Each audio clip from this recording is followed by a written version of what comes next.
नवनवीन व्हिडिओ पाहण्यासाठी व आमच्या सोबत राहण्यासाठी चॅनलला सबस्क्राइब करायला विसरू नका। बघा काय माहिती आहे, राज्य कर्मचारी तसेच राज्यातील पेन्शनधारकांना केंद्र सरकारच्या धर्तीवर 58% दराने महागाई भत्ता वाढ कधी मिळेल या संदर्भात मोठी माहिती समोर येत आहे।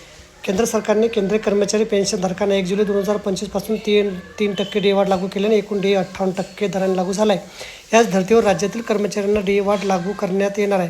राज्य कर्मचाऱ्यांना डी वाढ व डी वाढीचा फरक राज्य कर्मचाऱ्यांना 1 जुलै 2025 पासून 3% डी वाढ लागू करण्यात येणार आहे। जुलै 2025 ते फेब्रुवारी 2026 पर्यंतचा डी वाढीचा फरक देखील अदा करण्यात येणार आहे।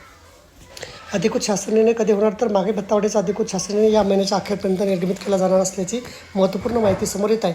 या संदर्भात वित्त विभागामार्फत अधिकृत शासन निर्णय निर्गमित करण्यात आलेला असून लवकरच यावर मंत्रिमंडळाच्या मंजुरीनंतर डी वाढीचा अधिकृत शासन निर्णय निर्गमित केला जाणार असल्याची मोठी बातमी समोर येत आहे। तर बघा, अशा प्रकारे अत्यंत महत्त्वाची माहिती आपल्याला समजली असेल। व्हिडिओ सुद्धा आवडला असेल लाईक करा, शेअर करायला विसरू नका।